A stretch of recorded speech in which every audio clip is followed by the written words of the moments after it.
నేను నాలో ఒక విచిత్రమైన విషయాన్ని గమనించాను. ఒక్కోసారి భగవంతుడు అవకాశం ఇస్తే ఫలానా పని నేను చేస్తాను అని అన్నప్పుడు నేనెప్పుడూ విఫలమవుతూ ఉంటాను. కానీ ఒక సమయం, తేదీ నిర్ధారించుకున్నప్పుడు అది చెయ్యటంలో ఎప్పుడూ విఫలమవ్వడం గమనించలేదు.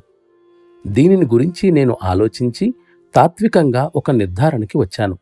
అదేమిటంటే, నేను సందేహించినప్పుడు భగవంతుని సంకల్పాన్ని కోరుతున్నాను. ఆ సందేహమే విరుద్ధమైన ఫలితాన్నిస్తుంది. అందుకే నా స్నేహితులకు, సహచరులకు సూచించేదేమిటంటే, మీ మనస్సులోకి సందేహాన్ని అస్సలు ఏ రూపంలోనూ రానీయకండి. ఎందుకంటే లోపలున్న శక్తి దాన్ని మరింత బలోపేతం చేస్తుంది.